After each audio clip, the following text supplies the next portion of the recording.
ओडिशारे Asib बड़ भूमिकंप थरिब गंजामरू बालेश्वर बंगोपसागर हेलाणी हलचल IIT कला सतर्क गत 12 वर्ष भितर दुईटी भूकंप झटका ओडिशा को थराई देथिला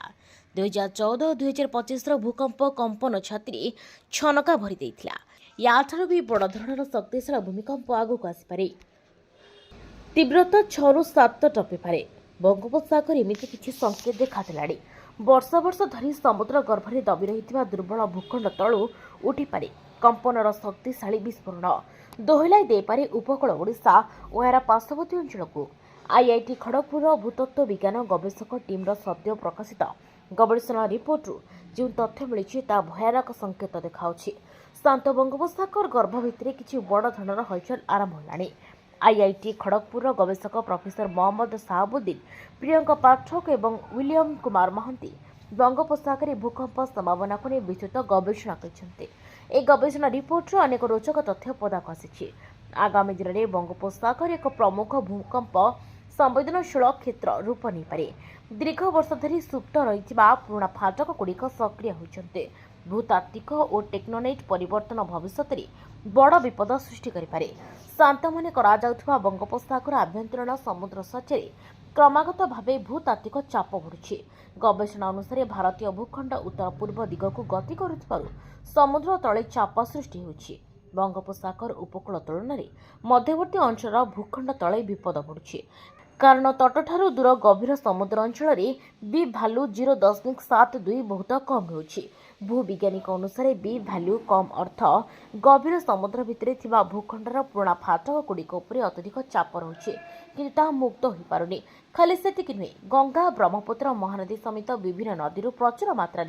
पटुमाटी वर्ष वर्ष धरी समुद्र भितर जमाट बांधिबार लागिछि समुद्र गर्भस्थ भूपृष्ठरू प्राय 13 किलोमीटर उच्चता पर्यंत बहल पटुमाटी जमाट बसी साराणी भूखंडर पुराणा फाटकू यह गभीर प्रभाव पकाउछि एसबू चाप जो फाट उपरे रहुछि ता मुक्त होई बाहरुनी चाप एते बढ़ीगलाणी जे एई दुर्बल भूखंडरू केबे भी बड़ धरणर हलचल आसीपारे या मध्यरु बड़ धरणर भूकंप करिपारे जाकि बड़ विपद सृष्टि करबा नै विशेषज्ञ आशंका करिसेंते 1917 ରୁ 2025 मध्यरे बंगोपसागर 123 टी भूकंप आसीथिबा रेकर्ड करा जायछि एठारे मने पकाउ देउछि 2014 पूर्वरु भूकंप डर केबे ओडिसा अनुभूत होई नथिला मे 21 2014 राति 9:51 शक्तिशाली भूकंप झटकारी थईथिला ओडिशा अनेक लोके जीवन विकल रे धान धपड़ कले घर बालकोनी पाचेरी डेई किछि आहत भी हेले भूमिकंपर एते शक्तिशाली कंपन ओडिशावासी केबे अनुभव करि नथिले बंगोपसागर उत्पन्न होइथिला भूमिकंप पारादीपरू दूरता थिला 275 किलोमीटर तीव्रता थिला 6 केवल ओडिशा नुहे पड़ोशी पश्चिमबंग झाड़खंड सह चेन्नई दिल्ली जाई कंपन अनुभूत होता प्रथम थर पर भूकंप झटकार डरीगले ओडिशावासी गत वर्ष फेब्रुआरी 25 तारिख सकाल 6:10 भूकंप झटका ओडिशा पश्चिमबंग और आंध्र में निद भांगी